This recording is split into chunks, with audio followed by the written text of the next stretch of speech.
Okay, So we have everything, we have set everything in order. So we are ready to begin. Please do turn off your microphones just for a moment so that I'm saying a couple of words for those of, for our listeners on YouTube and for everyone here. So good evening and welcome to you all to our weekly Friday discussion, Philosophy After Dark. And I just realized that this is the 27th episode of Philosophy After Dark. And tonight we will talk about Isaac Newton. But which Newton? Like all early modern philosophers, Isaac Newton had many interests. He worked extensively in mathematics, natural philosophy, but also in religion and history of religion. He worked on scriptural interpretation and prophecy. He was a thorough and accomplished alchemist. And even more than most early modern contemporaries, Newton had a very fragmented reception, a reception that is fascinating in itself. Somehow almost each school of thought in history of science and history of philosophy has its own Newton. He was in turn perceived as the founding father of science, as a gifted and brilliant mathematician, as a gifted and brilliant experimenter, as a pious genius, a sort of embodiment of the true man of science who in his person connects the knowledge and the piety. He was perceived as an inventor of a new style in natural philosophy, the mathematical style or the famous Newtonian style. More recently, we have a different image of Newton, Newton as a wizard, Newton as a secretive and industrious alchemist, Newton the controversialist, Newton the heretic, Newton the priest of nature. Tonight, we will talk about Newton the Alchemist. And we will open the discussion and we will talk with someone who did probably the most to reconstruct this particular aspect of Newton's thought, showing it has a sort of coherence and consistency. So Professor William Newman from Indiana University, who wrote a book on Newton's alchemy, and this book will be the center of our attention and discussion tonight. Together with me and joining in moderating and hosting this discussion are Joe Hedesan, a distinguished historian of alchemy, and Grigore Vida, who worked a lot on Newton's natural philosophy and Newton's metaphysics. And tonight we will try to moderate a discussion that will take place as usual both on Zoom and on YouTube. Apologies to those of you watching on YouTube for the last moment change of link. We encountered unexpected technical problems. I hope that by now everyone has the new link and has tuned in the new YouTube streaming. And let me start the discussion with a sort of particular point that I liked very much while reading Bill Newman's book. And which for me was kind of the opening key into his book. We all know something. Let's start from a point where I was thinking, what's the thing we all know about Newton? And one thing we all know about Newton, especially after reading, Westphal biography, for example, was that he was a very secretive and extremely critical thinker, that he entered into controversies, that he didn't have a high opinion of other natural philosophers, and that he approached texts. He was a great reader and interpreter of texts, but he approached texts, no matter whether they were, texts in mathematics, natural philosophy, or religion, with a fundamental suspicion, with a critical attitude, but also with a kind of suspicion, sometimes, as famously in his research in history of religion, for example, he was explicitly suspicious of ancient texts and of his, let's say, predecessors whom he read as if they were trying to cheat him. But this was not the case when he was doing alchemy, as Bill Newman nicely shows in his book. Newton had a very different attitude towards alchemical texts than he had towards mathematical writings and philosophical texts. And this is the point where I think I would start the discussion by asking William Newman to tell us a bit about Newton's attitude towards other alchemists and towards the alchemical texts.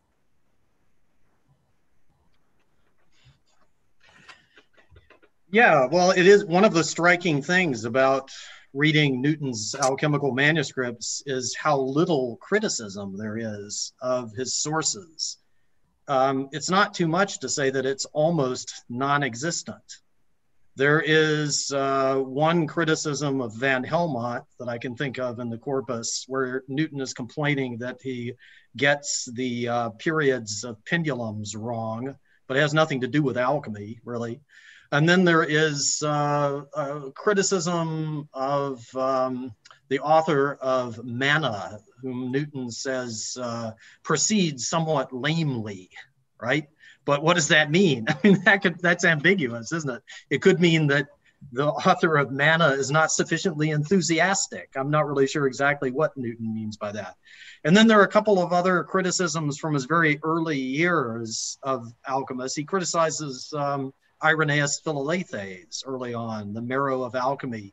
But then he quickly retracts on the second reading. He scratches out where he said, a false poem.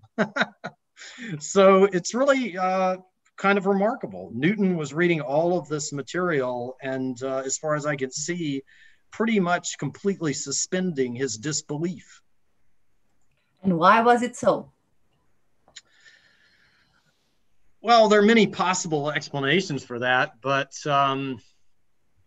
there is good evidence, at least in my opinion, that Newton viewed himself as an aspiring adept, right? To use Larry Principe's expression. In other words, somebody who thought of himself as not yet being an adept, but nonetheless one of the chosen few on the way to actually acquiring the Philosopher's Stone. And there's lots of evidence for this, but one of the most striking things is a document that's kept in the Babson collection at the Huntington Library, where Newton has a list of pseudonyms that he's creating for himself by moving around letters in the Latinized form of his name.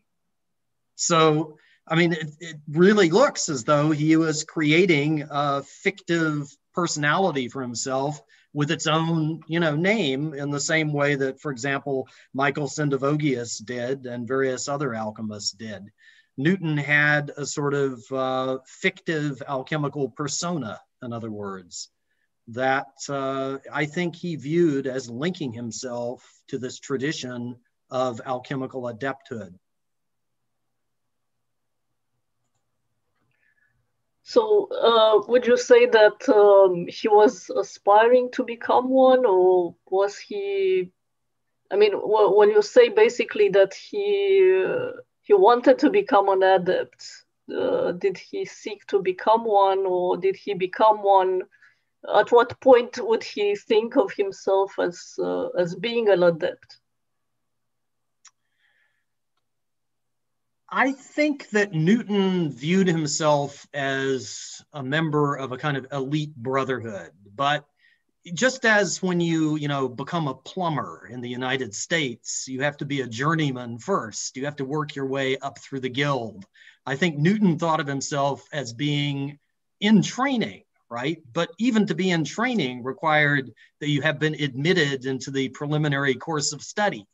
And Newton felt that he was. I'm convinced of that. He really thought that he was special and that he was on the way. Now, when would he have actually felt that he had acquired the status of adepthood?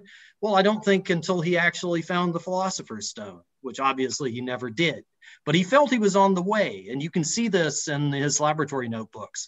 Periodically, he has eureka moments.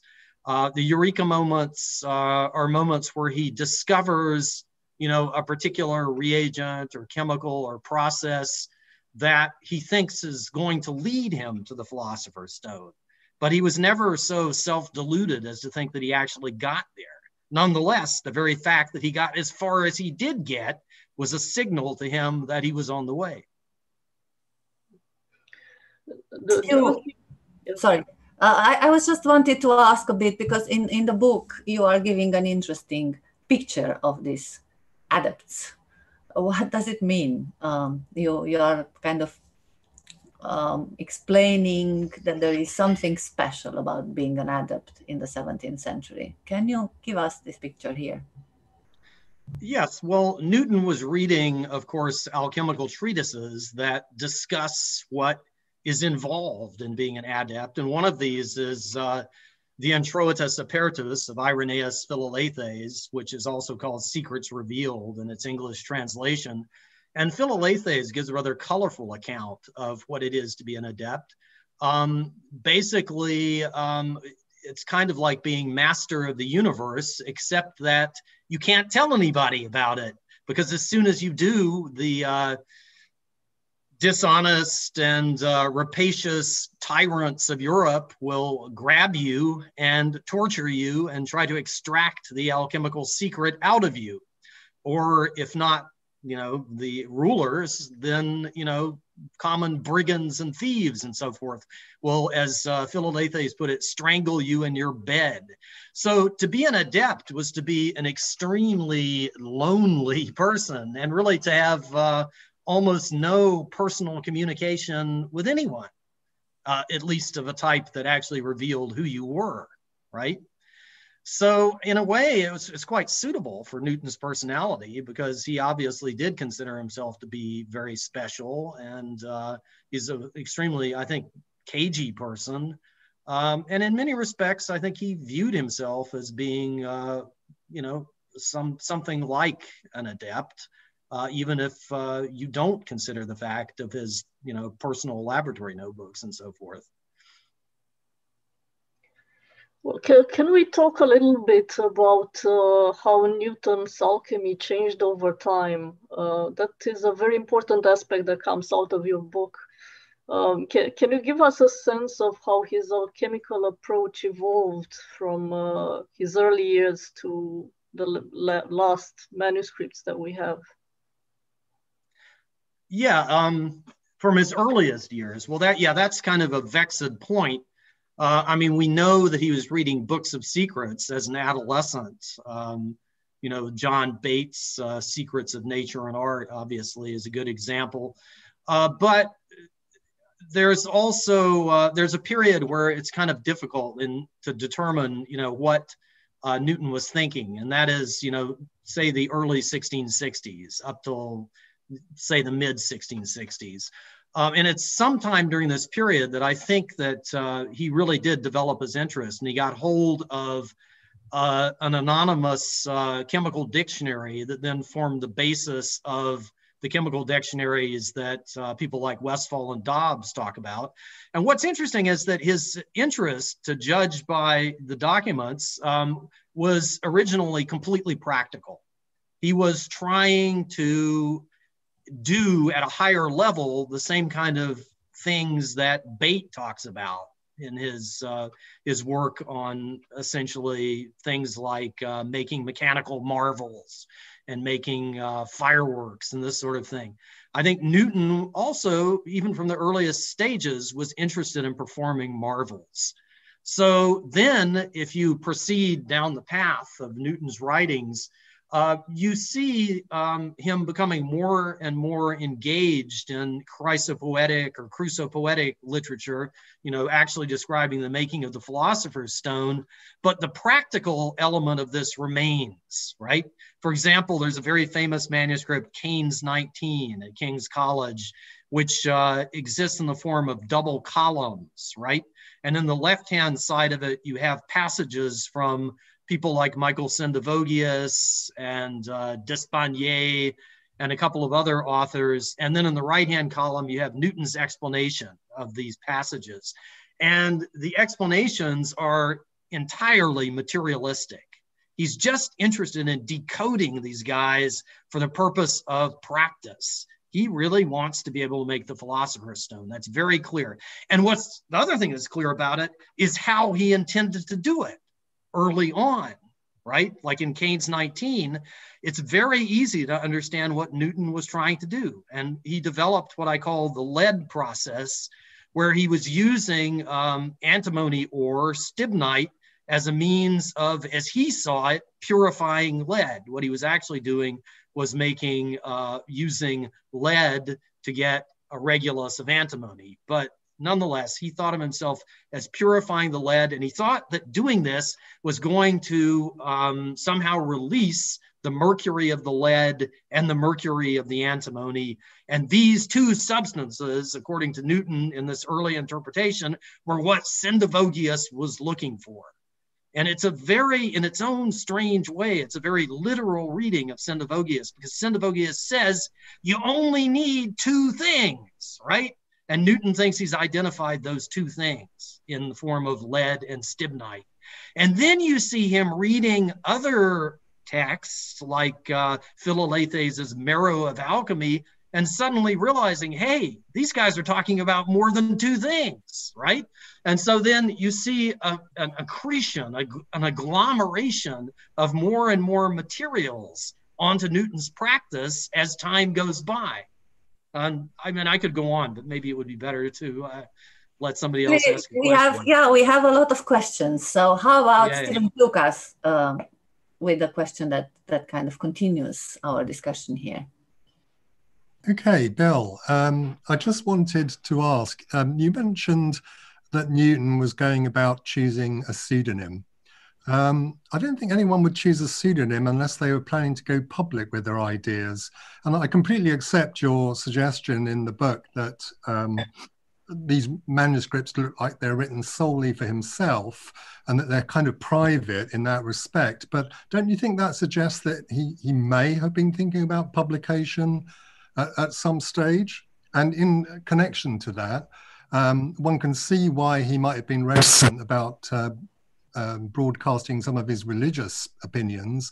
Why is he so reticent about sharing his alchemical thinking?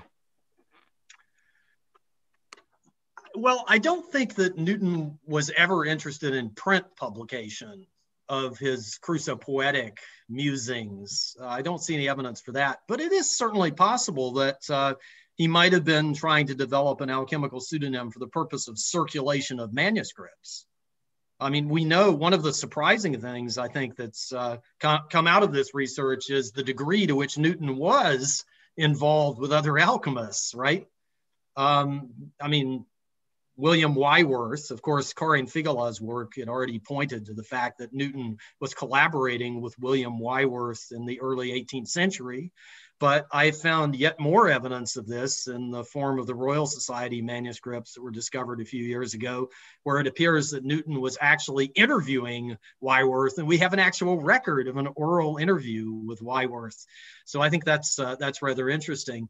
There's also, of course, the new association or deepening of the association with Nicolas Fatio de Douillet that I found from the 1690s. There, it looks like, it's quite possible that a small group of alchemists may have been involved. And then there's Captain Hilliard, who I think was completely unknown before my book and is now still not as known as I would like. Simply because he's so obscure, right? But it looks like Newton was associating with a fair number of alchemists, and it doesn't beggar belief to think that he would have wanted to circulate material and possibly under a pseudonym. But a print publication, I doubt. We have another question in the chat by Dan Garber. Dan, would you like to say your question? Grigore, you were calling on me? Yes. Okay. Your audio is a little bit garbled. Bill, I find that a little bit strange, the modesty that you attribute to Newton, the idea that he was aspiring to be an adept, and that in order to become an adept, he needs to have actually found the Philosopher's Stone. Did anybody actually at that point claim to have actually found the Philosopher's Stone? Because if not, then wouldn't you have to say everybody was aspiring to be an adept and there were no actual adepts? No, there were plenty of people who claimed to have discovered the Philosopher's Stone. Oh, I see. Both in alchemical texts and in person, as a matter of fact. Though the point is, it was an extremely difficult thing, dangerous thing to do. And there is some truth to what Starkey, i.e., Philalethes, says in The Secrets Revealed, that you could get in a lot of trouble if a ruler, got wind of the fact that you had discovered the Philosopher's Stone. Classic case in point is Johann Friedrich Böttger, who was imprisoned by Friedrich der Starke, right, for precisely this reason, because, it was thought, August der Starke, it was thought that, you could perhaps extract the Philosopher's Stone by means of torture. So yeah, this was an issue. Now, what you tend to find is people like Starkey developing a fictive persona as a kind of a way of cushioning that problem, let's say, right? In other words, Starkey says, I'm not an adept, but I know somebody is. I know someone who is. He happens to still be living in the West Indies, and I am his middleman. I'm the guy who has been entrusted by him to circulate his manuscripts to, in this case, the Hartleid Circle, right?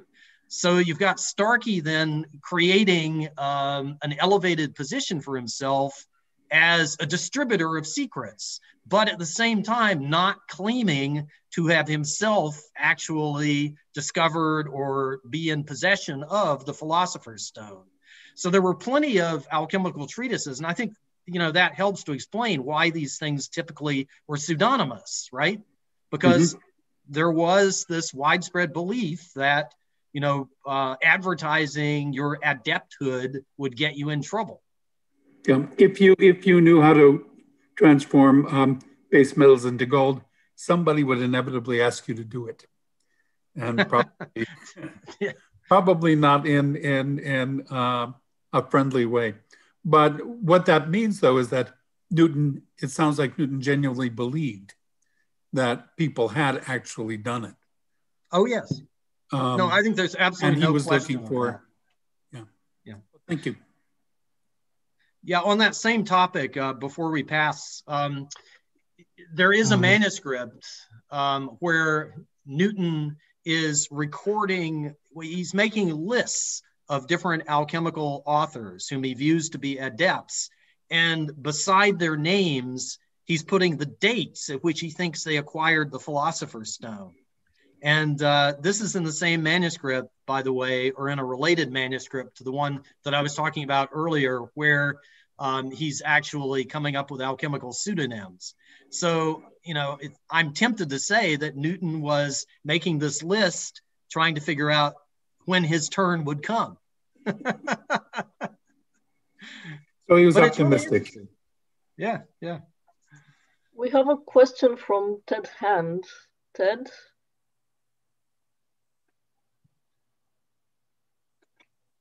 Ted, can you hear us? We are. Hello. It's good to see you again, Bill. Did Newton believe there might be truth to be found in the other occult sciences, or was it just alchemy? Like, for example, did he think that there might be something worth researching in the Kabbalah or natural magic? Okay, so it's a big area. One of the big problems, I don't want to get too far off the topic here, but of course, one of the big problems with researching the occult sciences is these were distinct disciplines, right? Unfortunately, in Keynes's famous pronouncement in Newton the Man, he says that Newton was a magician, right? Well, okay, what does that mean? What does it mean to say Newton was a magician, right? If you mean Newton was a necromancer, or he was involved even in, trying to evoke angels or this sort of thing, well, then no, Newton clearly was not a magician. If, on the other hand, one means that he was interested in natural magic, well, certainly as a youth, when he was reading John Wilkins, for example, he was interested in mathematical magic, which according to Cornelius Agrippa is a type of natural magic, right? On the other hand, astrology seems to have been completely unappealing to Newton. I mean, there is an anecdote about how as a youth, he got hold of an astrological book, and that was how he got interested in trigonometry, right? But there is no evidence of interest in astrology as Newton's life progresses, right? Now, the Kabbalah, I'll leave that question to those who know more about Newton's involvement in religion than I do. But my impression is he was not particularly interested in the Kabbalah. Certainly, he wasn't interested in the intersection between the Kabbalah and alchemy, which does exist in the 17th century, but it wasn't Newton's cup of tea. Before moving forward, I have just a short question. I'm puzzled by the openness of Starkey's letter to Boyle. Now, if Boyle wasn't able to decipher the decanon and he needed this key, isn't it the case that he was not worthy of becoming an adept if he couldn't decipher the cover names? If he needed a key? Yeah, I don't think that Boyle and Starkey were really thinking in those terms. You have to bear in mind that that letter, is from the early 1650s, at a time when Starkey was essentially teaching Boyle his chemistry. So it's not surprising, that Starkey would have provided Boyle with an explanatory letter. And it's not the only one. I mean, there are a number of these letters in Latin where Starkey explains in great detail how Helmontian chemistry actually works. And he was the one who taught Boyle how to do it, basically. There's also a manuscript in the Bodleian, that contains recipes in Starkey's hand with questions and comments in Boyle's hand. So the two of them were literally working hand in hand to decipher the secrets of chemistry. But I don't think, it was so much in the context of adepthood. The topic does come up, but it's not a big topic of discussion between Boyle and Starkey. What I do find extremely interesting is how Starkey, this provincial from the backwoods of the world, basically at that point, Cambridge, Massachusetts, from this tiny university, where he wasn't a university, it was a college, that had a graduating class of 4 in his year, how he tries to set himself up in relation to Boyle in a favorable way. And one of the things he says is that, you have your mansions and your wealth, but I have my secrets. And so it's clear that Starkey was trying to create a role for himself as the dispenser of secrets for this great Maecenas, or so he hoped, Robert Boyle. Let me try to bring the discussion a bit, or keep it a bit at a slower pace, because I have the impression that we have set a big ball in rolling. And actually, we have a very good question to help us doing this. Keir Roberts. Hi. I just wondered about the timeline, if between Newton's sort of interest in science and then his interest in alchemy, and whether his interest in science wanes and as he moves on to alchemy, or whether he studied them in parallel. Yeah, no, he definitely studied them in parallel.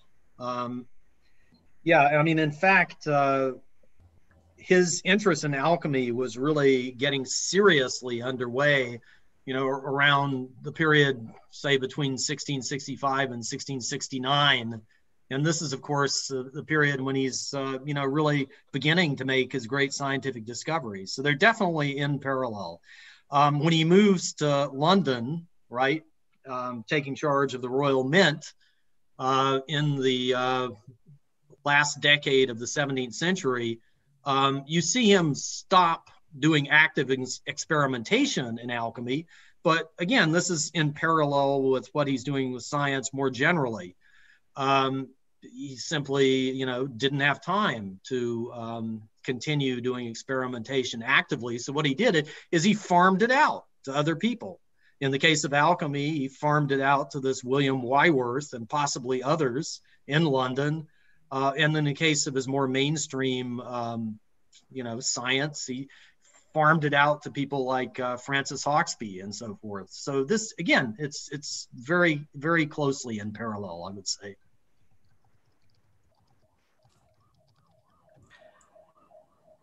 May I say something, Dana? Yes, of course.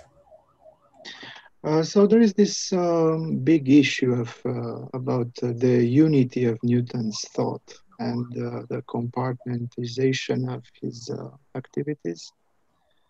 Do you think it's useful to look for connections between the various domains, his practice of alchemy, interpretation of prophecy, chronology, and so on? And here we have also a question by Daniel Cook that is related. Would you like to say it? Yes, thank you. Is there any connection or correlation between his alchemical views and his rather unorthodox religious beliefs? And also, is his interest in the Hermetic tradition he wrote about Hermes in any way connected to his alchemical interests? Well, one of the things that I've tried to do in Newton the Alchemist is essentially debunk the picture that Betty Jo Dobbs and Mary Churchill gave, according to which Newton's alchemy was closely related, sort of part and parcel of his anti-Trinitarian heterodox religious beliefs. So I don't think the connection is particularly strong. I don't want to say there's no connection at all, however, because there is the occasional manuscript that does show that Newton was trying to use alchemy to explain ancient religion, but he does the same thing with physics, of course, in his famous classical Scholia, for example. So this doesn't mark alchemy as anything special with regard to the connection between the discipline and his religion. I don't think it's any more special than his relationship that he puts between physics and religion, astronomy and religion, and so forth. So that would be my view on it. And the Hermetic tradition, where he wrote on Hermes, was that in any way connected to his, to his alchemical interest or to the history of alchemy? I don't know enough about it. I know he wrote about Hermes Sure. No, there definitely is a connection, because Hermes is obviously a name to conjure with in the history of alchemy. But look, it's not the Hermes of the Corpus Hermeticum that comes up in the alchemical treatises. It's the Hermes of the Emerald Tablet, the Tabula Smaragdina of Hermes, which is this rather mysterious little one-page document that begins true without question and without doubt, et cetera, et cetera. That which is above is the same as that which is below, right? So it's a kind of statement of the microcosm and macrocosm, the reflection on a lower level of the planets and stars, that is to say, in the mineral realm. Anyway, it's a very mysterious little document if you haven't read it. Newton translated it and he wrote commentaries on it, and he copied from commentaries on it. So he was deeply interested in that side of, if you want to call it Hermeticism, you can, but it's not the Corpus Hermeticum. He may have been interested in that for other reasons, but there's no alchemy in the Corpus Hermeticum. So there's no reason why that would have emerged in his alchemical texts, of which there are about 1 million words, right? Mm-hmm. Thank you. So I guess, that does argue for a certain compartmentalization. Mm-hmm. But, my view about the compartmentalization thing is, look, Newton was a virtuoso. I mean, we know he was a virtuoso in physics and mathematics. He was also a virtuoso of a peculiar type in alchemy and in the interpretation of prophecy and in work on biblical chronology. Each one of these areas that he got interested in, he mastered. And he came to be able to deliver virtuosic performances in each one of these areas, right? So almost of necessity, that requires a certain compartmentalization, I would say. Yet at the same time, he was a single guy. Newton was Newton, right?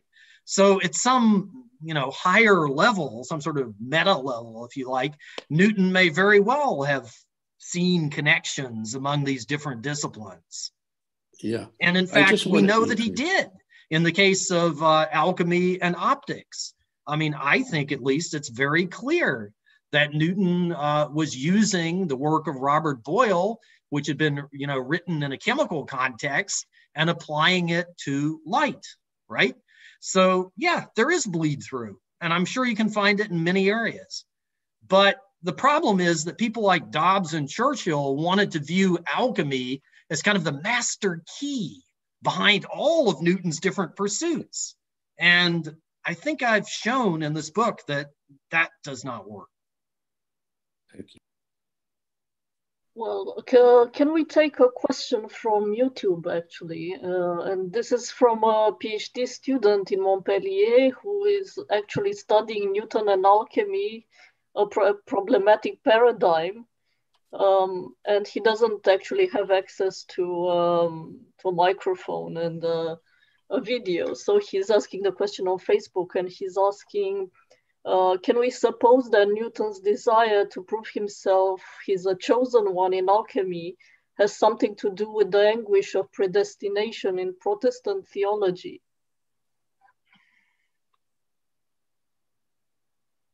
Yeah, I mean, it's possible that there is some connection there, but I think it's a stretch.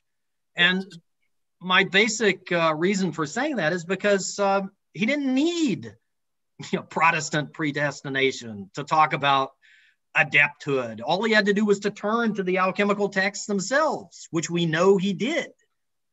There's really no reason to think that this required any kind of religious motivation or religious training on Newton's part. And in fact, look, you can find people claiming to be adepts or striving to be adepts of every different religious stripe and denomination in the 17th century. It was, a very standard thing. It didn't require a particular view on predestination, in my opinion. Though there may be some connection that I don't know about, but after all, we're talking about a huge literature here, But, for those who are looking for some sort of strong connection, right, between Newton's private religious thoughts and his alchemy, I'll provide them with a challenge. The challenge is go to the Newton Project and look at the documents that Newton wrote on prophecy, on the book of Revelation, on Catholics whom he despised. Look at the whole gamut of this, which comprises 3 or 4 million words or maybe more.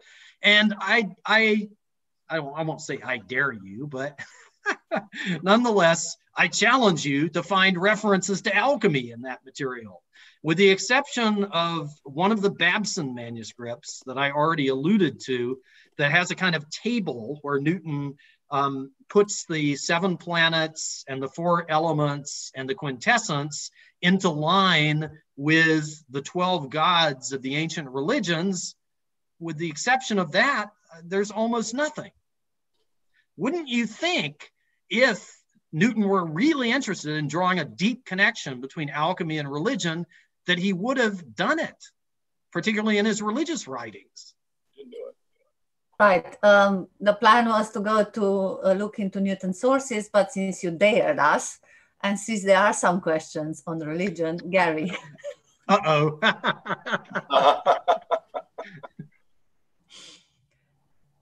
Gary, you need to switch on your mic. Newton was Newton. I think Bill has made that very clear. And he was a good Anglican in his time frame, the late 17th century. And if you look at the history of the Anglican Church in the late 17th century, Newton was a member in good standing. He was not a heretic in his own time. Now, he was a Unitarian, but he's not a modern Unitarian. He's a very old style Unitarian, even pre-Priestley type of Unitarian, not the kind that we have today. But he did, I think, and Bill, I want you to comment on this, he did view himself as specially chosen to figure out the mysteries of reality. And he succeeded in math, and he succeeded in astronomy. And in his religious writings, he's writing as somebody who's figuring out the mysteries. That's the part that I like about his religious stuff. I've done a lot of work in that area, and I really like his approach. It's more like Origen from the 2nd century. I wrote an article on Newton and Origen as two for the ages, and you can see a lot of parallels between. Newton had read Origen, so his religious side, like you say, I don't think it's connected with alchemy at all. But he really cared about religious stuff. He was not a heretic. Well, I think by the definition of many in the 17th century, his views would have been viewed as heretical had they been made public. But of course, he was very private in his anti-Trinitarianism. But again, I mean, like you just said, I don't see any privileged relationship between his alchemy and his religion. The modern assumption that these two topics have some sort of necessary connection is, I think, largely an artifact of the heyday of Jungian psychology and the Jungian interpretation of alchemy that was particularly prominent, in the 1950s and 1960s, and that emerges in Dobbs's first book. And also, of course, Mircea Eliade's interpretation of alchemy from The Forge and the Crucible and so forth, where alchemy just seems to be a kind of alternative religion. So this view entered into the scholarship and was adopted by mainstream scholars, without really understanding the nature of the beast. So it's natural enough that many people today view religion and alchemy as being somehow united in a fundamental fashion. And in some people they were, like Jakob Böhme, for example, right? But this was far from universal or even the mainstream, I would argue, over the longue durée. Stephen Klukas wanted to ask a related question. Stephen? It wasn't a related question. I was just pointing out I suppose, rather self-evident fact that being an anti-Trinitarian isn't a good qualification for being a solid Anglican, I wouldn't have thought. But that isn't really quite the case in the late 17th century. There was a broad church school within the Anglican Church. Now, you wouldn't have marched into the Archbishop of Canterbury and talked about how you believed that Jesus wasn't God and stuff like that. But Newton's view was much more nuanced than people today realize and has roots in patristic literature. He had an elevated view of Jesus like Origen, but the God the Father was over it all, and the Son was subsidiary to the Father, not God in that sense. Newton was way more nuanced about math about physics, about optics, about chemistry than many of his people, but he didn't want to cause trouble. And there was a large community, broad church Anglicans, in the late 17th century, of which Newton was a member in quite good standing. And no, if he had, like Priestley, waved his Unitarianism in the face of the Archbishop of Canterbury, he would have gotten in trouble. And he knew that, and he didn't do it. But there was a large community where Newton was not that much different than any of them. A lot of them at that point were a lot less clear than the 39 articles. Gary, may I ask a question from YouTube? So someone is asking what your last name is, so they know. I'm Gary Patterson. It's in my Zoom thing, but it doesn't show. I'm sorry. I'm Gary Patterson. I was at Carnegie Mellon University, and now I'm emeritus, and I'm at the Science History Institute in Philadelphia. Right, because it only shows your first name. Yeah, my apologies. Yeah. Bill's first name is only shown too. Same reason. It's Zoom. Well, I think we are more or less done with this trend on religion. Or are there any other questions that are a follow up here, or can we move to the question on Newton's sources and the alchemical sources that Newton was using? Okay, so let's move to Jenny Rampling then, and then we might come back to religion. Jenny. Thank you very much. Hi, Bill. This actually connects perhaps to a question that was asked a bit earlier, about Newton writing on Hermes. And if we're a bit agnostic about Newton's connections between alchemy and religion, what about his connections between alchemy and chronology, which we know he was also deeply interested in? And of course, we know from the documents that the Chemistry of Isaac Newton project has put online, that he was deeply interested in medieval alchemical sources, some of which you dive into in the book as well. So we know that he was studying alchemical poetry, which seems kind of fascinating, given that he doesn't seem to have had a lot of time for poetry in other areas of the sciences. And he was studying the pseudo-Lullian corpus, which is a pretty obscure body of work. And I just wondered, Bill, what do you think Newton thought of this notion very common in alchemical writing about a genealogy of adepts, which meant that looking at a medieval author was just as likely to yield profound insight into chemical processes as a recent contemporary? And where do you think Newton saw himself in that genealogy? Do you think he saw himself as a successor to Ripley or one of these earlier philosophers? It would be nice to get a sense of what his chronological view of alchemical philosophy was. Thank you. Well, yeah, it's clear that, as you say, Newton, well, as you say, if we transpose it to Newton, he was deeply interested in medieval alchemy as well as ancient alchemy, of course, early modern alchemy. And yeah, he thought that you could extract secrets from any period of alchemy. One of the conditions, of course, of being an adept was that you actually had to have acquired the Philosopher's Stone. So, the various authors in the Turba Philosophorum, for example, presumably did that, right? Ramon Lull presumably did that. So all of these guys had extremely valuable secrets to convey. And in some instances, in order to extract those secrets, what you had to do was completely ignore the literal reading of the text. For example, when pseudo Ramon Lull talks about, distilling wine to get alcohol or the quintessence, right, as you well know, coming from John of Rupascissa and so forth, Newton reads that in a completely different way. For him, the wine is an unidentified mineral, possibly coming out, or rather a fluid coming out of a mineral, probably stibnite, though it's not entirely certain.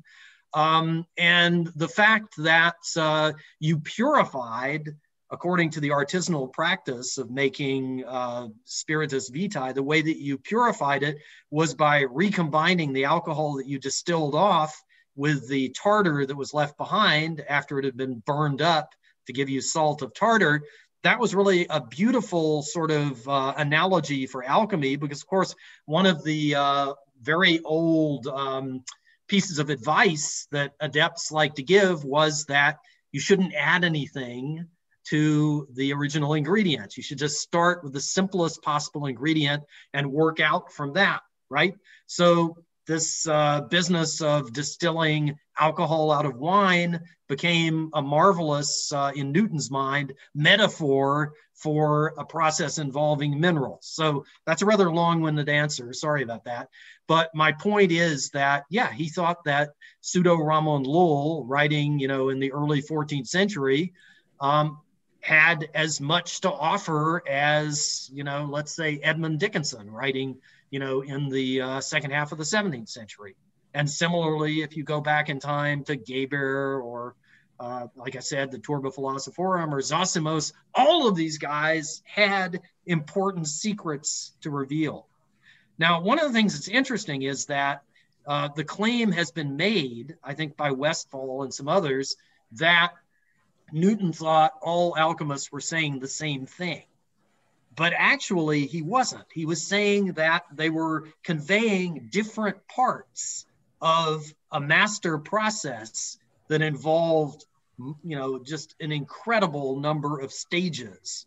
I've reproduced a couple of charts, kind of flow charts in my book that show that Newton thought that the alchemical process leading up to the Philosopher's Stone involved upwards of 30 different stages. And each one of these stages was itself something that required preliminary processing and choosing of the right materials and so forth. So what you have in the end is this sort of fantastical Byzantine process, that Newton is espousing in his later years. As I mentioned earlier, replying to Joe, you see a kind of agglomeration of materials as Newton gets deeper and deeper into the stuff, so that, by the beginning of the 18th century, he just literally has a process involving, hundreds of sub-processes. But all of this, he thought, was coming from multiple authors, some of whom, went back to the earliest stages of alchemy. So in a certain sense, there's no time. All of these guys are talking to one another in a sort of perpetual present. That's fascinating. I have to, sorry to intervene, just to give you a hint that I feel like I'm transported in a conversation between adepti, and I need some translations. So let me just ask a very simple and very kind of down-to-earth question from someone who doesn't know anything about alchemy. What I get from your book, Phil, is that Newton alchemy was in many ways a kind of very liberal he was very liberal in tinkering with sources, despite of the fact that he wasn't very, very critical. And then the alchemy had a kind of sui generis aspect to it. And one interesting aspect that struck me there was that Newton was very much arguing that metals are not only evolving and vegetating and growing in the earth, but they're also dying. And then his attitude towards the natural world is the natural world has this kind of biological model in which things are generated, but they're also corrupted within the earth. And there is this endless cycle of generation and corruption. Can you tell us a bit about why are metals dying? Well, they're constantly, according to his theory, they're constantly being generated within the earth and then gradually corroded by acids that seep down from the surface of the earth towards the center of the earth. However, one of the interesting things is he thinks that the process of this decomposition is releasing vapors and what we would call gases. And actually, he uses the Helmontian term gas on a couple of occasions, which is very interesting. So anyway, yeah, that is the earth exhaling, right? These gases coming up from the depths of the earth, or the exhalation of the earth, which he describes as, in one manuscript, as a great animal, or, and then he corrects himself, or rather an inanimate vegetable. I think what he meant was he didn't want to say that the earth has, an animal soul, right? A sensitive soul. He wanted to say that it's capable of growth and decomposition like plants, but it didn't have a sensitive soul. So that's why he corrects himself there. But yeah, he links this, this idea that the world is this great living being. He links it with gravity, because he argues that these vapors that come up out of the earth rise up to, as he says, the highest regions, in which they become more and more attenuated. And then he says they're driven back down again in the form of an extremely fine particular, that is in the sense of particles, descent, right? They come back down to the earth as these minute particles, and of course, they push things down. And this is, his rewriting of, the ancient atomists and the idea of a kind of rain of atoms that is the reason why things fall to the earth. So this cycle, which, by the way, the cycle he's getting from authors like Sendivogius and some others. But anyway, this is a standard alchemical thing, this idea that you have this cycle of decomposition and recomposition within the earth, and then something rises up to the heavens, it gets recharged and comes back down to the earth. Sendivogius called this salnitrum, right, or the aerial niter. It is a fascinating thing to see Newton saying that the earth is a giant vegetable. But this is also a topic of natural philosophy of the 17th century, quite prominent. So why do you say that this is purely alchemical? Well, when you look at it's not purely alchemical. I mean, there clearly is an influence from Descartes in all of this, right? But and also Robert Hooke. But Hooke, I think, is also getting this idea from alchemical reading. Hooke talks about the aerial niter in the Micrographia, and it's quite clear he's getting it from people like Sendivogius. I don't think there's any reason to doubt that. Another guy who has similar ideas is Kenelm Digby. And of course, Digby is absolutely getting this from reading Sendivogius. We know this because he refers to him quite explicitly. So Sendivogius, I think, was, a major locus for this discussion of the circulation between the earth and the heavens, and somehow a component of the atmosphere retaining salnitrum, which, by the way, is a term that Hooke also uses, as a sort of principle of life. Right. Jenny Rampling has a follow-up, and since I interrupt the conversation between the adepti, I want just to give back the microphone to the alchemists. Jenny. Thanks very much. Thank you, Dana. Bill, was he reading medieval sources just in printed editions, or can we imagine Newton, hunched over medieval manuscripts at all? Because sometimes the material form in which you read about past knowledge can affect your sense of where it fits in time. What do you think? Oh, yes. He owned at least one, I wouldn't say medieval, I think it's probably 16th century manuscript. And he was deeply interested in getting manuscript sources when he could. It's quite interesting. There's another manuscript, I don't remember the shelf mark, but it's one of the Keynes collection, where he takes a recipe that's written in 16th century English, and then he essentially translates it into, the English of his time. So yeah, absolutely. There's no question that he was interested in getting alchemical knowledge in any form he could, by interrogating people, by reading manuscripts, and of course, by buying books and borrowing books, which is one of the big problems. You can't just use what we know about Newton's library to determine what he read. I mean, that's pretty obvious, but yeah, he was reading a lot of stuff that he borrowed from other people. it's kind of a network of alchemical readers that Newton was involved in. Unfortunately, we don't know who most of these people are. There's the famous Mr. F, which I think is pretty clearly Ezekiel Foxcroft, but then there are others like Mr. SL. I would give my eye teeth to know who Mr. SL was.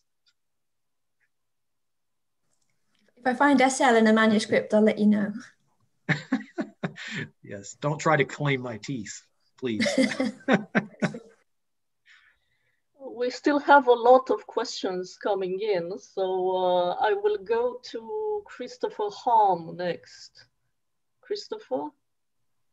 Yeah, hey, thank you. That I can also raise two questions. So you said earlier, Bill, that Newton kind of farmed out or outsourced his experiments. So I'm therefore wondering about the possible institutional level of his alchemy, not only the private person Newton as an alchemist. Maybe you can say something about that. And my second curiosity concerns about how Newton dealt with the fact that during his own lifetime, other alchemists were executed. For example, Picot.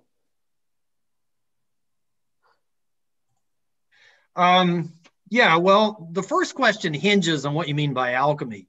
And, you know, as you probably know, in general, I like the term chemistry with two Y's, because this includes, alongside crucipoia, or the attempt to transmute base metals into gold, it includes artisanal pursuits that we would nowadays call technical chemistry, that were in those days considered part of alchemy or chemistry, like you know, distilling alcoholic beverages, or making pigments, or making mineral acids for the metallurgical trade. And then, of course, there was also, you know, the Paracelsian quest to make pharmaceuticals. All of this was part of alchemy. So the reason why I bring that up is because, yeah, I mean, Newton did actually publish in the area of chemistry with two Y's, right? He published Query 31 of the Optics, right? And he published De Natura Acidorum, which is a short treatise that talks about his matter theory in the context of acids and bases. So in that sense, you know, he actually was willing to publish in the realm of alchemy, as long as it wasn't crucipoia, all right? So there's that. As far as the question about executions, well, again, I mean, he was quite secretive about his involvement in crucipoia, so he probably did perceive that there was a danger in trumpeting one's alchemical success. And of course, he himself didn't think that he had actually acquired the philosopher's stone, so the trumpeting would have had to have been fairly muted at any rate. I don't know, does that answer your question? Well, a little bit. So I thought maybe he made a statement in his handwritings, or he expressed his concerns, his sorrows about the fact that kind of colleagues in their heart and their mind were, so colleagues by their mind were killed. So, and the institutional question was should go more in the direction if Newton kind of tried to make a linkage of his alchemical knowledge to his institutional bindings he had. So, but perhaps not. Mm-hmm. But, you know, your question makes me, it may not be terribly closely related to what you're asking, but then again, maybe it is. One of the really interesting episodes that we know about in Newton's, you know, personal relations with people on the topic of alchemy involve John Locke, right? There are communications between Newton and Locke that take place after Boyle's death in 1691, where they became essentially Boyle's literary executors, though not technically. But anyway, so there is an exchange between the two of them about something that Boyle called a red earth. And Locke is very enthusiastic about this, and initially Newton is too. They actually acquired samples of this red earth that was thought by Boyle's sources to be, you know, a sort of starting point for the Sophic mercury, which was an ingredient for making the philosopher's stone. Okay, so at any rate, during this exchange, Newton criticizes Locke for believing in what Newton calls multiplication. And of course, multiplication in the context of, you know, English law meant trying to multiply base metals. In other words, turn them into gold, right? So there is this weird criticism where Newton is telling Locke, who was as close to Newton as anybody ever got, telling Locke, you know, you may believe in multiplication, but I think, I can't quote Newton exactly, but basically what he says is, I think it's nonsense. Multiplication, you can believe in multiplication, but I don't, right? So what on earth does that mean? You know, I mean, that is really a fundamentally interesting question. Is Newton just lying to Locke? Or is there something else going on? Now, I think I have a solution to that problem, because I think multiplication in Newton's mind was restricted to a certain type of transmutation that he also attributed to Robert Boyle. But maybe instead of going into that more deeply, we should leave this for another question. Well, since we are the subject of Locke, actually, there is a question from Peter Rowland that is related to Boyle and Locke. Peter? Okay. Yes, I was going to mention this letter to Locke, but there was a letter to Oldenburg in 1676 about Boyle's philosophic mercury, in which he talks about the immense damage to the world if there be any verity in the Hermetic writers. And he also says that if these great pretenders brag not, so he's already quote some kind of skepticism about something. And then later is the letter to Locke, in which he says he's not persuaded of it. I think that's what you were referring to. And then he says, there's one argument against it, which I could never find answer to. I'd be really keen to know what that was, but I dare say that's been lost, what that means.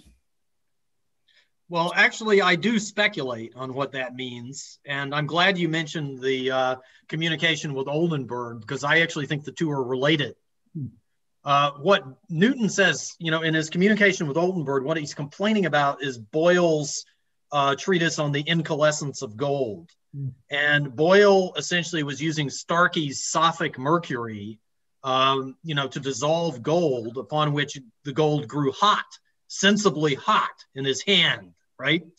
And he even says that it can get so hot when you mix gold with Sophic mercury that it can break the glass if you do it in a vessel. Okay, Newton took that as a marker of the ineffectiveness of the Sophic mercury. To Newton, if it got something hot, that meant that something was happening, like what happens in the case of gold dissolved in aqua regia, right? Or any metal that's dissolved, or say copper, for example, that's dissolved in nitric acid. It becomes extremely hot. It'll start boiling and producing vapors. And sure enough, it'll break your glass vessel if you're not careful, right? So Newton says at the micro level, what's going on with the Sophic mercury is very much like what's going on with the mineral acids. And we all know that that can't possibly succeed at making the philosopher's stone, because it doesn't penetrate deeply enough into the corpuscles to release the semina, the little particles at the very core of the corpuscle, which is what Newton thought was required if you wanted to make the philosopher's stone. I like to say Newton was trying to do nuclear physics in a chemical laboratory. That's what he was trying to do. He was trying to break apart what we would call the nucleus of the atom. And he's arguing that, look, you know, corrosives won't do it, nor will Boyle's Sophic mercury. So I think that is what he's telling Locke won't work. That's what he means by multiplication, in my opinion. Is that the argument to the contrary? What do you mean? Well, you said one argument. Yes, that's the argument. That is, I think, Newton's unstated argument. Yes. Yeah. So that's what he's not persuaded of. Okay. That's what as far as I can tell. Yeah, I grant you it's somewhat speculative. Yeah, it sounds a bit like the people who are talking about cold fusion and that kind of thing. That argument against that, it couldn't happen.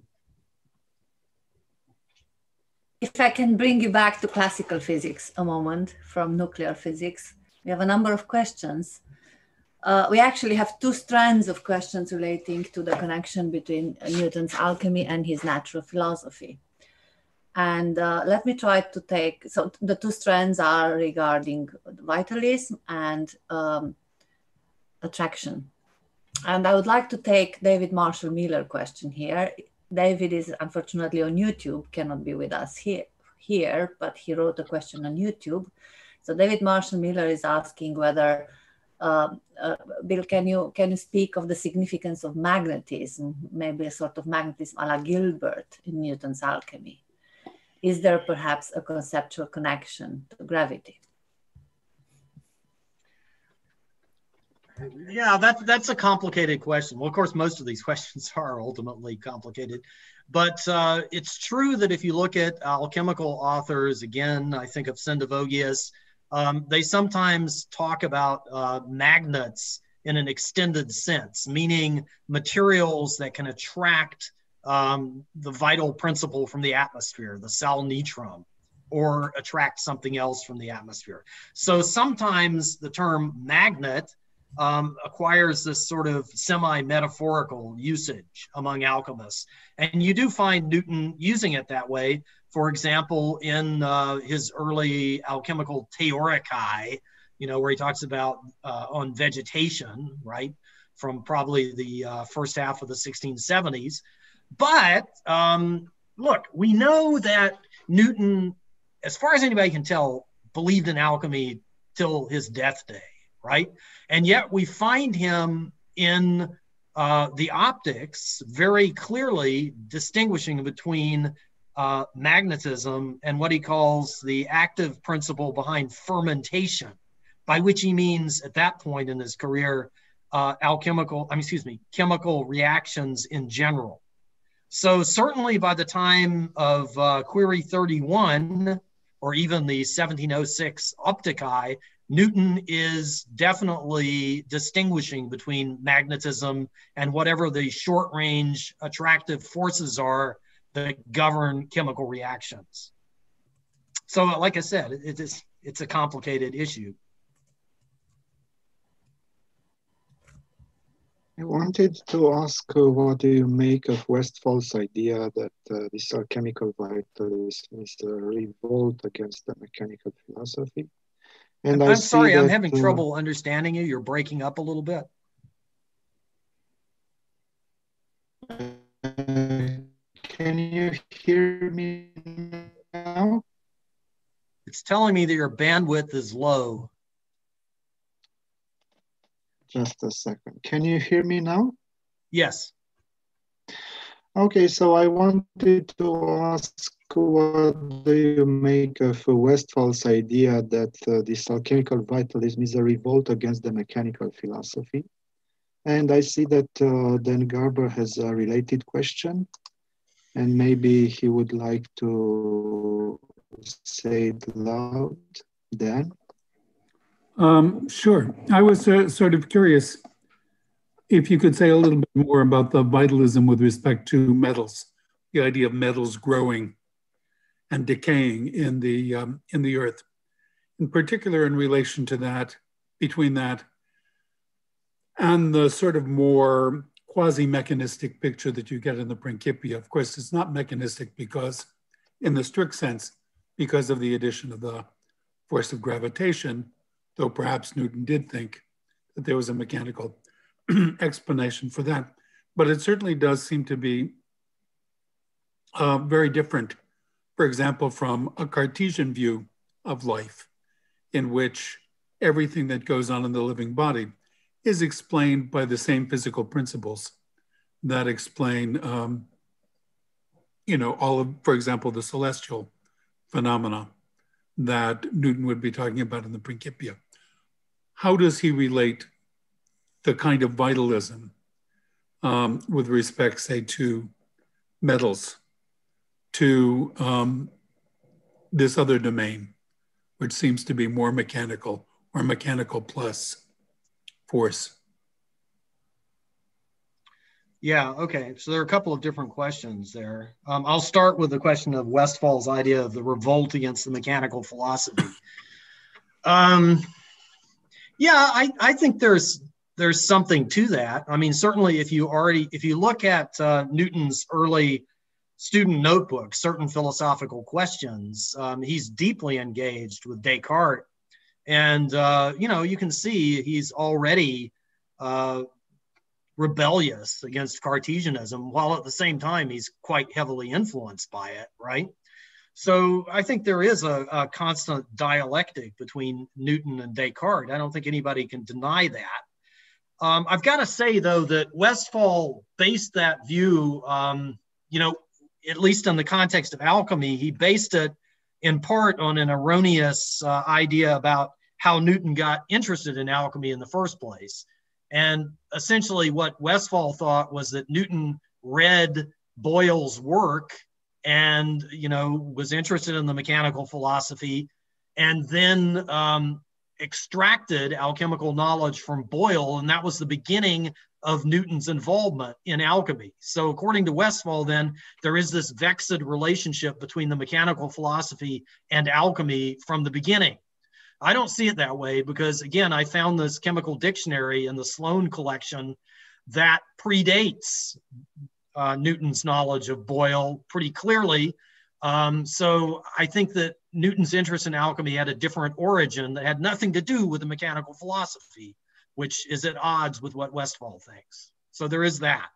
Now, as far as Dan's question, yeah, this little treatise of Newton's on vegetability in the Dibner collection of the Smithsonian is deeply interesting for precisely the reason that Newton is drawing a connection between mechanism and, for lack of a better term, I like holozoism, right?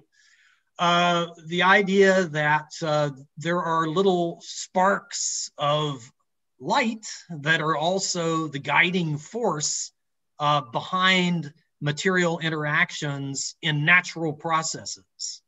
So Newton draws out a very interesting comparison between what he considers to be processes that require these little scintillae or seeds to direct them, and processes that, as far as we can tell, don't, right? And, he uses the term mechanical for the latter type of process. And he said he has a test for distinguishing these two types of processes. He says that in the case of processes that are purely mechanical, you can take a compound that's been produced in this fashion and you can disassemble it and get your original parts back out again, like a Lego structure that you pull apart to get the bricks back out again. And then you can put it back together again and you can take it apart again. But in the case of what he calls natural processes, Newton says that you can't do that, right? And I suppose maybe he's thinking of organic chemicals or, combinations that can't be or couldn't be reproduced in the 17th century laboratory. But it really is extremely interesting. He has a number of examples, like another mechanical process that he mentions is the mingling together of yellow and blue particles to produce something that looks green, right? And that's just mechanical, because you can re-separate those particles and get them back again, right? So he's thinking in a way here that has a long history in the history of alchemy. And again, it relates to Newton's optical research as well, namely the use of the reduction to the pristine state as a way of showing that no substantial form or other mysterious entity is imposing itself on matter to create something that is incapable of being re-separated by human beings. Okay, I think I'm going on too long. But... No, just a brief question. First of all, this sounds fascinating. When was this manuscript? And second of all, what did he think that this you called it a scintilla of light. What did he think that this was? Was this a different kind of matter from the kind of matter that he would have been studying in the Principia? Yeah, that's an interesting question. I don't know, honestly. I don't know. Basically, of course, what he's talking about in this treatise on vegetability, and by the way, it stems probably from a period between 1670 and the hypothesis of light, which he wrote in 1675. So it's somewhere pretty early. in between. I'd love to know more precisely, but it's somewhere in between. What he's talking about, there are short range attractive forces, right? So he's not talking about gravitation. So honestly, I don't know. But it is a different kind of force that in principle could be studied in exactly the same way that one studies gravitation. In principle, yeah. And of course, that is one of the great, well, I don't want to say ignis fatuus here. It's one of the great projects, one of the great research projects of 18th century chemistry in the form of tables of elective affinity, where they tried to rank materials in terms of or in order of their relative affinity to a particular solvent. And the idea, of course, they claimed that this went back to query 31 of the optics, though in fact it has an equally important heritage in early French chemistry, particularly Geoffroy's Table des Rapports. But at any rate, the idea was ultimately to arrive at a quantitative appreciation of short-range attractive forces. That was the goal. They didn't succeed, but that's what they hoped for. Great, thank you very much. We talk about basic constituents of matter and seeds and things like this. Then Cynthia Pyle has a question about Lucretius here.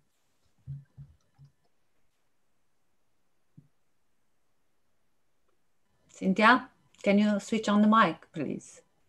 Excuse me. Sorry. Hi, Bill. So what did he know of Lucretius? What did he think of Lucretius? And, well, continue from there. Mm-hmm. Well, Lucretius does come up. I mean, ancient atomism, at least, does come up in certain philosophical questions. He has a very interesting analysis of, material atoms versus point atoms. And, he seems to be influenced here by people like Gassendi and, of course, Descartes, but Descartes was no atomist. At any rate, yeah, what I'm getting at is he knew the literature of ancient atomism. But this is not the corpuscular theory that you find either in the optics or in Newton's alchemical work. There he has complex layered corpuscles that become denser as you move from the outer shells to the inner core. And it's very complicated. Newton even developed a mathematical formula for determining the amount of void to solid matter at different levels of material agglomeration. So that Priestley later on, perhaps correctly, said that for Newton, all the solid matter in the universe could be fit into a walnut shell. So this is not classical atomism, even though he was deeply aware of it. And of course, there's that passage in Query 31 where he talks about hard, solid, massy particles, which at first face may sound like ancient atomism, but no, it really is very, very different, because there he's talking about only the primordial atoms, if you like, before they have combined with any void, right? So these would be at the very center of, material existence. Huh. It's an idea that's not found in ancient atomism, as far as I know. Thank you. Actually, if we got on these trends of thought, there are a number of other questions on the margin that would be very interesting to introduce here, where the question is of the active properties of matter. because it's very tempting to go back to Dan's question and kind of trying to connect with Principia and trying to connect the active properties of matter with the mysterious property that Newton defines it, and we call today mass. Now, we had a question on this. Let me see, I forgot who had the question on this kind of relating issue. Doug Mouse. Doug? Oh, hi, thanks. Yeah, I'll read my question. I just came late, but if you haven't discussed it already, is there any relation between features of alchemy and Newton's efforts with his editor, Cotes, concerning the concept of mass and inertia in opposition to Descartes? I'm not sure I quite understand what you're getting at. Well, just the idea of inertia and mass for Newton and Descartes, I believe, would be something akin to our understanding of probability, let's say. So nobody really knows what probability is. We only know how to infer from quantitative measures, but in qualitative terms, we don't have any more of a clear idea of probability than Newton would have had about length or mass, or even the difference between something like cinnabar, which is a compound, and gold, which is an element. Does that make sense? Well, there is a way that I can approach your question, and that has to do with, again, the literature of previous historians of Newton's alchemy. Karin Figela developed a really interesting theory that Newton was essentially using specific gravity, okay, of different materials as a way, as a kind of a way of determining what materials to combine with what materials, right? So her idea is that he was trying to strip away the outer shells of these corpuscles that I was just talking about and arrive at the core, and that the way he was doing this was, again, by examining the specific weights of different materials and finding ones that are specifically heavier and heavier, and then combining them together. Well, it's an interesting idea, but the problem is that I can't find any evidence for it in Newton's alchemical notebooks, in his experimental notebooks in particular. There just is no evidence whatsoever. So I don't think that density or mass was primarily his concern when it came to doing alchemy or chemistry with two Y's. I think what really interested him more than anything were relative affinities and the ability to volatilize the materials by means of sublimation. He certainly excelled at that. But I think you're right on target, because that's the same issue he had with the planet. Is he talking about the center of the planet or the edge of the planet? But if you think about it like a point and ignore the messy details, then you come out nice and even and everything works according to the law.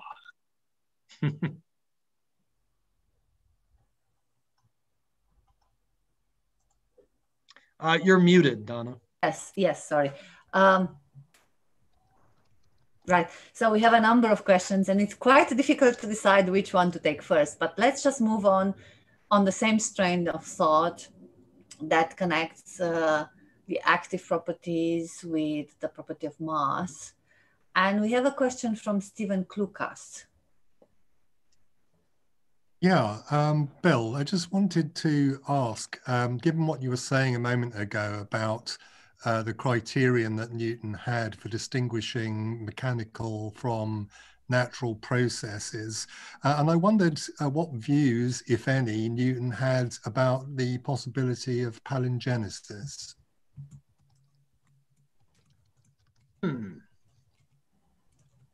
Yeah, I'm racking my brain trying to think if there's... Can I perhaps interfere and ask you what palingenesis is, just for our listeners? The idea that you can, say, destroy a plant, reduce it to ashes, and then reconstitute the plant from those ashes. That's what made me think of it, was the idea of the reversibility of a process. I mean, it's obvious in the case of a chemical reaction, but less obvious in the case of palingenesis. But yeah. Yeah, I think it may come up, actually, at least indirectly, in the vegetability manuscript. But I can't think of him saying anything as explicit as, Quercetanus, with his claim that he managed to take nettles and then boil them and then freeze the solution, and when it was frozen, see little nettles in it. I can't think of anything like that, unfortunately. So I guess I'm kind of drawing a blank. Yeah, ask me later. So Sebastian Warner had a question as well. Sebastian?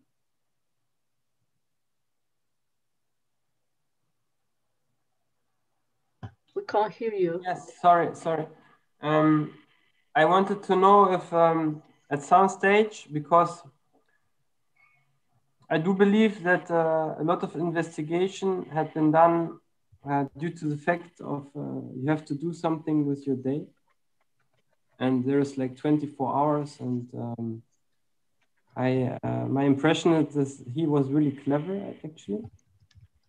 And also, actually, he was using, or some scientists were using a lot of manipulation and illusionary, let's say, tools to not show what they do. So basically also when they did like deciphering of knowledge and stuff like this. And I wanted to understand or know if, let's say, he also got the idea of stopping investigation. Because, for example, when you make research of also alchemy in China or India or other things, then there is a stage, let's say, where you are not using your Western mind anymore so much for investigation. And I could imagine, or would like to know, if you think he also, let's say, reached this, because yeah, that's what I wanted to know. Basically, if he, let's say, engaged also in meditation, like practices of emptiness, yeah, and through this getting also some stuff, because actually it is very easy to get lost in the world of manifestation and illusion, yeah. And a lot of science is only words, you know, what we analyze with effects that we define. And I wanted to know if you think that he was also clever enough to understand that all what he was working on is based on a pure definition of himself. So basically, because it is like trying to understand the indefinite with from a limited viewpoint, right? So, yeah. Well, as far as I can make out, Newton was not interested in pursuing alchemy for the sake of spiritual enlightenment. I don't see any evidence for that. And, you know, if you look at some of Newton's sources, you know, ones that make really outrageous claims, when he writes that famous letter to Oldenburg that was alluded to earlier, where he complains that Boyle is revealing the Hermetic secrets and that this could be dangerous for the fate of the world, I think what he has in mind is claims like the ones that appear in a very strange manuscript called Manna, was also published, that claims that, you know, if you had the Philosopher's Stone, you could rub your temples with it before you went to bed. And in the process of having a dream, you would then be able to communicate with other adepts. And another one of the marvelous powers of this is supposedly the ability to attract angels by means of the so what I'm getting at is there were very strong claims made for the Philosopher's Stone. Newton may well have believed these. We don't really know, or at least, like I said earlier, maybe he exercised a suspension of disbelief while he was studying this material. But there's nothing in the type of alchemy that he was reading that suggests that he was looking for personal illumination in the sense of spiritual enlightenment from alchemical sources. Okay. Then I have another question. Do you think that he understood, or what do you think was the knowledge of the alchemist as a symbolism? Yeah. So, because in the Hermeticism, they say as above, so below. But you could also say as outside, so inside. So what do you think would be his perception of this? Yeah, well, actually, he reads the as above, so below edict of the Emerald Tablet as a veiled alchemical recipe. He thinks it has to do with sublimation in a laboratory. So in some respects, his reading of alchemical texts was quite mundane or pedestrian, but look, that's just the way it was, you know? I mean, we have to stick with the evidence, and the evidence is that Newton was trying to make things. That's what he was primarily doing with alchemy. Yeah. Okay, thank you very much. Sure. If I may jump in, you make an important claim in the book. Can you hear me? Yes, I can hear you. Namely that you don't see a connection so much between alchemy and the theory of gravity, but between alchemy and optics. Can you say more about this connection? Yes. You know, Robert Boyle, of course, you know, published his redintegration of niter, right, in the early 1660s. And this described how you take potassium nitrate and decompose it to get nitric acid on the one hand and ultimately potassium carbonate on the other hand. And then you can recombine them and so forth. So this material attempt to separate chemical compounds and then recombine them and get back the same original thing that you started with, you know, was very compelling and in fact served as a basis for what I was talking to Dan Garber about earlier, a kind of laboratory proof that the idea that some scholastics maintained that there was a fundamental difference between natural things and artificial things was in fact false, okay? So my point is that in Newton's early optical experiments, in particular in, you know, what's called Of Colors 2, which by the way is found in a big experimental chemical notebook of Newton's in the British Library, Newton seems to be using the separation of white light into the spectral colors and then the recombination of the spectral light into, or the spectral colors into the white light as evidence for the fact that, you know, he didn't somehow manufacture these spectral colors. They're just inherent in white light. He's separating them and recombining them in much the same way that Boyle is separating the components of a compound and then recombining them, okay? Now, you know, from a modern perspective, that doesn't seem so compelling, but you have to bear in mind that Newton thought that light itself was made out of material corpuscles.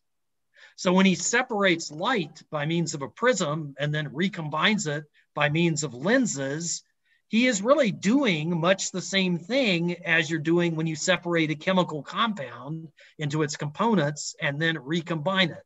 Okay, so that is the fundamental similarity between these types of experimental procedure, right? But the evidence that Newton was using Boyle in this context has to do with the vocabulary that he uses. He talks about redintegrating white light that's been separated into spectral colors. Well, this term redintegrating is not a very common word. It is the word that Boyle uses. We know that Newton was reading Boyle. His experiments with light are only written about 5 years after Boyle's redintegration of niter came out. And there are other contexts where Newton clearly is using chemical terminology in the context of his experimentation with light. Another example is if you look at Newton's famous New Theory of Light and Color from 1672, he talks about transmuting colors. Now, he doesn't believe you can do that, right? But his predecessors in the Cartesian school and other writers on colors had argued that you can modify light and you can modify colors, but the use of the word transmutation in the context of color theory is odd, and it suggests that Newton is borrowing this terminology from writers in chemistry. Similarly, when you look at Newton's responses to Huygens, he uses Boyle's weird terminology for talking about compounds. For him, decompounded doesn't mean what it does to us today. It doesn't mean breaking something into its components. It means arriving at a sort of meta compound, okay? So all of these terminological clues are in Newton's writings on light and color, and they seem to originate in chemistry, which I think provides evidence that he is borrowing or transferring this type of redintegration experiment from the realm of chemistry to the realm of optics. Just a quick follow-up, very short. Yeah, of course, I have a follow-up too, so go first. If he uses sort of analysis and synthesis in optics, in alchemy, in natural philosophy, and also maybe in mathematics, could it be that this is the unifying factor between his various endeavors? The connection with mathematics is problematic. I mean, this is something that I'm interested in working on more. But of course, analysis and synthesis in mathematics doesn't mean the same thing, right, as it does in material analysis and synthesis. It has its own history and its own sort of trajectory. But I have to say, on the other hand, that in the optics, Newton does seem to combine the two senses. So it's a really interesting question, and I suspend judgment for the moment. Analysis and synthesis, I think, is a key feature, in fact, of the scientific revolution.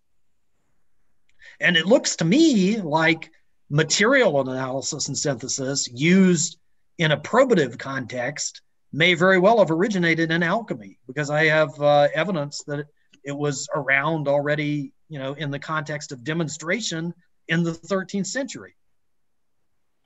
Following up on Grigore's question and just lowering a bit the stakes, I still do see a unification between natural philosophy and alchemy in your suggestions about optics. Yeah, I prefer to think of it as bleed through rather than unification.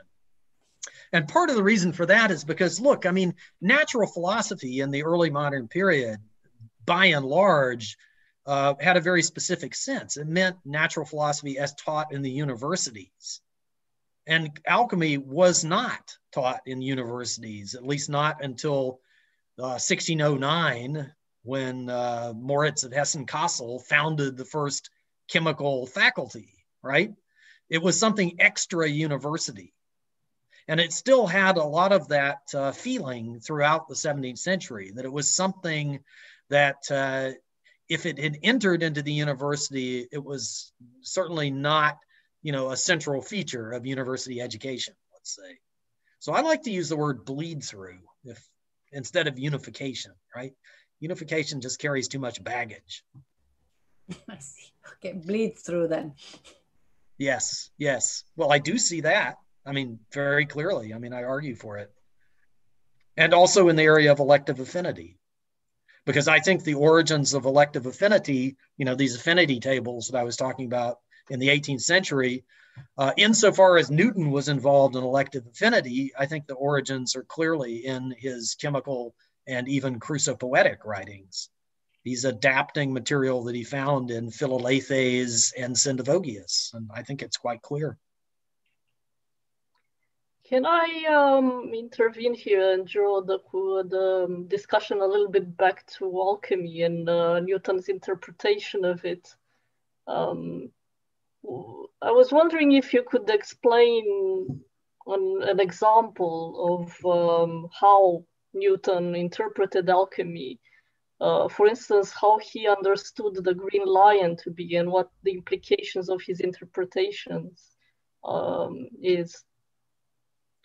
Yeah, okay, well, the thing you have to bear in mind with Newton's interpretation of Decknamen is that he is aware that different alchemists are saying different things, okay? So this term green lion is used by lots of alchemists. I think it even goes back to the Turba Philosophorum, but maybe not. But at any rate, it's old, right? So lots of different alchemists were using it to describe different material reference. Starkey uses it primarily, this is Irenaeus Philalethes, uses it primarily to mean stibnite, the ore of antimony, okay? Because he thinks that it's unripe. He has this idea that antimony is the ore metal, that it forms the basis out of which other metals eventually are formed. And he says explicitly, the lion green does not refer to green as a color, right? But then other alchemical authors do think that the green refers to a color. For example, in the Lullian corpus, it seems to refer to vitriol, right? And in fact, iron vitriol is green, at least until you drive off the water of crystallization. It's green, okay? Newton is aware of these different uses. So if you look at Newton's great alchemical concordance, the Index Chemicus, he gives these different meanings to green lion. He doesn't just have one entry for green lion, he has multiple entries. And he tries to arrive at the meaning. He's often wrong, by the way, but he thinks he's arrived at the concrete referent that each of these individual authors is using. So it's a kind of polysemic use of or interpretation of alchemical Decknamen that Newton is involved in. He's not claiming that there is one single meaning to be arrived at. We actually have a related question from YouTube, from Frederick Mathieu again. And he's asking, you say in your book, if I'm not mistaken, that Newton's method of interpreting the Decknamen of alchemy differs from his method of interpreting the prophetic texts. Indeed, alchemical metaphors can refer to distinct meanings in different authors and even in the same author. In this case, what could be the interest for Newton to produce an Index Chemicus, a Florilegium, or a synthesis of the notables' dicta, if he did not think that he could get something from their concordance? Oh, he did. Yeah. The idea behind the Index Chemicus is that you take these Decknamen and then you find passages in alchemical authors that support or illuminate a particular meaning. It just happens that the same term can be multiple different things, not only to different authors, but even to the same author. For example, Irenaeus Philalethes says that the green lion not only refers to stibnite, it also refers to a stage in the alchemical process leading up to the philosopher's stone, right? It's one of the regimens. There is a green regimen where the material, the Sophic mercury and the gold, they sealed up in an alchemical flask and heated for months on end, turns green inside the flask. And you can see that. And Starkey says, we use the term green lion here for the sake of fools, because he wants to not only reveal, but conceal, right? So I call that graduated iteration, because you're repeating processes at multiple levels using the same terminology for what are different material reference. So yeah, Starkey does that. And of course, like I said, there are many different authors who use the term in multiple different ways. Now, how is it that that was useful to Newton? Well, again, Newton thought that the path to the Philosopher's Stone involved dozens upon dozens of processes connected one after the other in a chain. And each one of those processes could contain multiple processes within it. So he thinks that different alchemists are revealing different parts of this master process. They aren't all saying the same thing.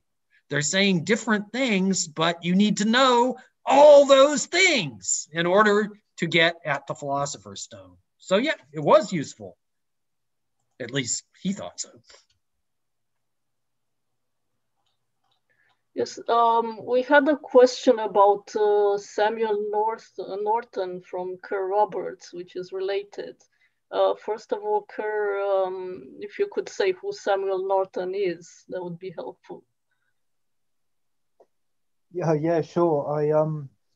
I live near where he was from. He was a famous alchemist from Bristol in the late 1500s, early 1600s, and he was known to be a follower of Ripley. I don't know of many other British alchemists at the time, and so I wondered if he was known to Newton. I believe that Newton did read Samuel Norton, but I don't think he had a big impact on him. Newton read every alchemical author that he could get hold of. But if you want to find out for yourself, you can go onto the Chemistry of Isaac Newton website and you can search for Samuel Norton. And I'm pretty sure you'll find him. But again, I don't think he exercised much influence on Newton.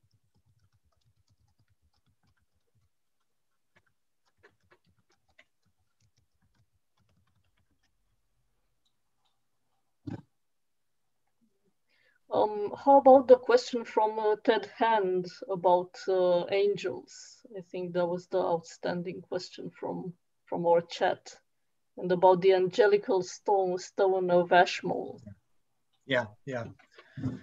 Well, I mean, Newton definitely did know about the angelical stone. That is the claim that the Philosopher's Stone can attract angels. He certainly knew about it from manna. And it also comes up in this very peculiar treatise ascribed to Eduardus Generosus on the treasure of health. So yeah, Newton knew about it and he didn't dismiss it. So he may very well have thought that there was something to it. I just don't know. I don't have any way of knowing the answer to that question. But this Eduardus Generosus treatise is extremely interesting. I personally think that it's a kind of a spoof on alchemy.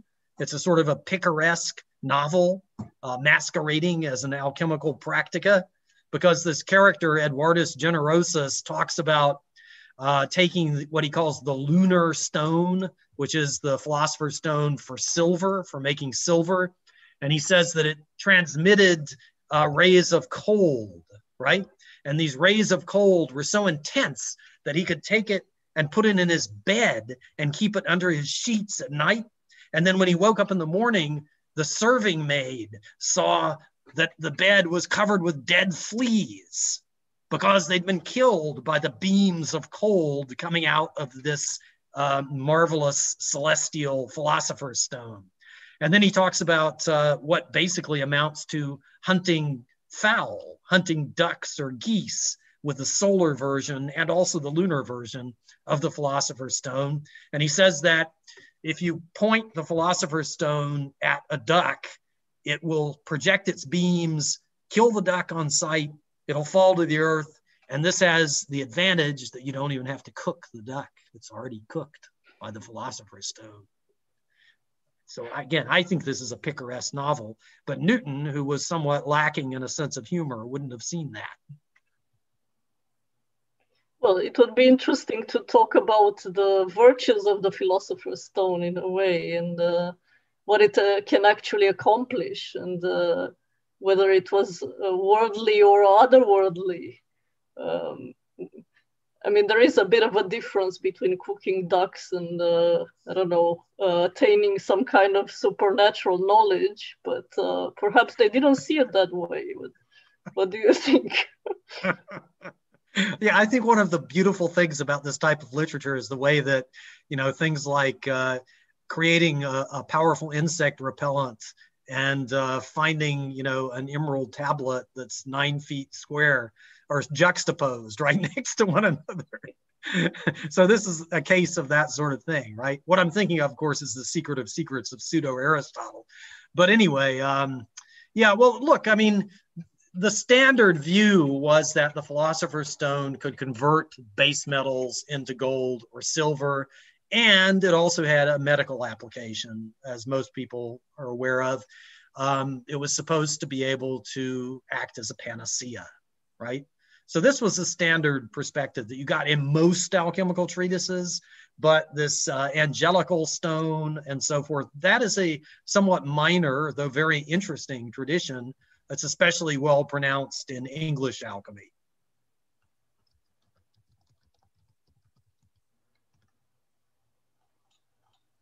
Okay, we have one last question since we started a bit late, and this comes from Wana.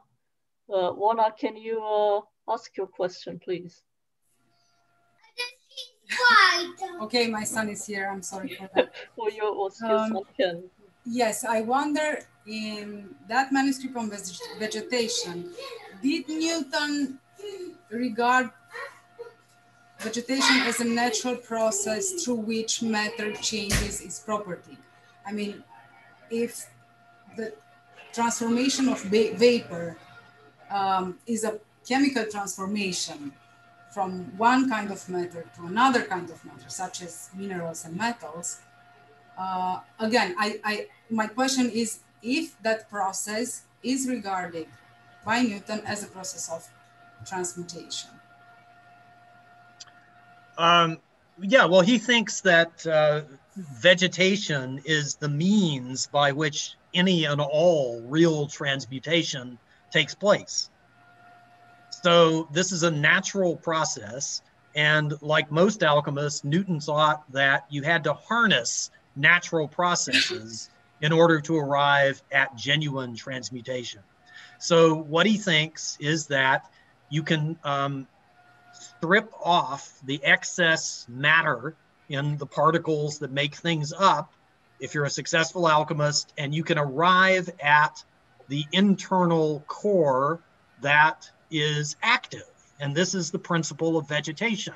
It's the scintilla lucus, or spark of light, that's the basic guiding principle that Newton thinks exists at the core of matter. And the idea very clearly comes from earlier alchemical writers, above all Michael Sendivogius, though Philalethes is another one, and there are many others who think this as well. But yeah, not only can you, according to Newton, transmute by means of vegetation, it's the only way to do it. Well, I think that we have to draw the line here a little bit. It has been a wonderful discussion as far as I think. I hope you you enjoyed it too, Bill, just as we did. It was a lot of questions that you had to answer. So I hope you enjoyed it. I hope you'll read his book, Bill's book, which is wonderful. And it illuminates a lot of aspects of Newton's alchemy. I would encourage you to check out Bill's website on the chemistry of Isaac Newton, which is a very useful tool in case you want to find out all sorts of obscure references that Newton made to different alchemists or different decknamen. And we thank you very much for attending all this, for asking your questions. And I hope you'll join us for a future philosophical cafe as well. we hope to have more interesting things being brought to you. So thank you very much. Bill, if you want to say anything in conclusion. Yeah, Bill, the last question, the last words. Well, look, I mean, my last word is just thank you to everybody. Donna, Joe, Grigore, thank you very much. I've had a wonderful time, and I appreciate you guys organizing this, and I appreciate everybody coming. So you've all done very well. You have persuaded us that Newton was an alchemist as well as a mathematician, natural philosopher, historian of religion, expert on scriptural prophecies, and many things more. And we are going to, if you haven't read Bill's book, then that's the moment to go and read it, because the book is telling us what does it mean to be an alchemist, which means not only an interpreter of text, but someone who worked very hard in the laboratory. Thank you all. Thank you, Bill, for accepting to be grilled like this by our questions. And see you next time. Bye-bye. Bye-bye.